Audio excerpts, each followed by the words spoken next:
এরপরে এখানে দেখো এই অঙ্কে আর্থিক অবস্থার বিবরণী বা উদ্বৃত্তপত্র করতে বলছে। প্রশ্নে কিন্তু প্রারম্ভিক মূলধন তহবিল বলা আছে, ব্যতিরিক্ত আয়ও বলা আছে, 3 নম্বর সমন্বয়ে বলা আছে না? তাহলে সম্পদের মধ্যে কি কি লিখবা? সম্পদ হচ্ছে অবহিত আসবাবপত্র আছে 30,000, আর ওটার সাথে হচ্ছে আসবাবপত্র ক্রয় 10,000, ওটা যোগ করবো 40,000, আর যেটা ক্ষতি আছে আমরা 4,000 বিয়োগ করে ওটার উপর 10% অবশ্যই বাদ দিবে। অবশ্যই আবার বাদ দিবা, দিয়ে অবশ্যই আসবাবপত্রের টাকা লিখবা। নগদ উদ্বৃত্ত কোনটা লিখবা?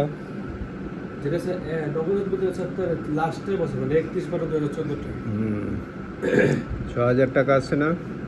Yes sir. তারপরে এদের এই যে বই পুস্তক ছিল 10,000 টাকার শুরুতে, ইয়েস স্যার। এটা কি বিক্রি করা হয়েছে এমন কোনো কথা বলা আছে? না স্যার, ওইটাই আছে, ওটাও আসলে আছে। তাহলে এইটাও লিখতে হবে, বই পুস্তক 10,000। তারপরে 1 নম্বর সমন্বয় দেখো এখানে অনাদায়ী চাঁদা আছে 4,000 বছরের শেষে, এটা পাওয়া যাবে ভবিষ্যতে। তাহলে সম্পদ, অনাদায়ী চাঁদা সম্পদে লিখবা 4,000। আর অগ্রিম চাঁদা তাহলে কোথায় লিখবা? অগ্রিম যেটা যাবে হচ্ছে আপনার এই বলে এই প্রারম্ভিক মূলধন তহবিল। মূলধন তহবিল এই অঙ্কে উল্লেখ আছে, করে দেওয়া আছে। অগ্রিম চাঁদা বছরের শেষে যেটা, এটা যাবে দায় পাশে। আর্থিক অবস্থার বিবরণী দায় পাশে যাবে। অনাদায়ী চাঁদা যেটা পাওয়া যাবে সেটা যদি সম্পদে যায় তাহলে দায় পাশে কি যাবে? অগ্রিমটা যাবে। তারপরে দেখো এখানে দায় পাশে মূলধন তহবিল 45,000 বলা আছে, ব্যতিরিক্ত আয় কত? 2400। এটা কি করবা? যোগ করবা।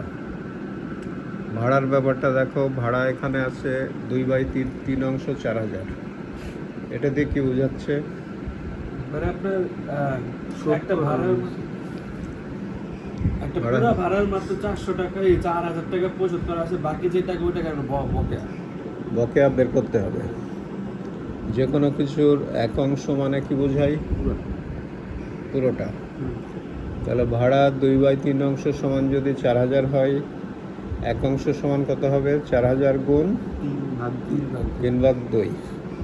4,000 গুণ 3/2 যদি করো তাহলে কত আসবে? 6,000 টাকা টোটাল ভাড়া হয়। তাহলে এখানে বকেয়া কত লিখবা? 2,000 টাকা বকেয়া ভাড়া আছে। এটা আবার কোথায় লিখবা? দায় পাশে। তাহলে এখানে কি দেখতেছো যে মূলধন তহবিল 45,000, ব্যতিরিক্ত আয় 2,400, কত হলো? 47,400। ভাড়া বকেয়া বের হলো কত? 2,000। আর অগ্রিম চাঁদা 3,000। এগুলো যাবে দায় পাশে। এবার কি প্রশ্ন আছে বলো?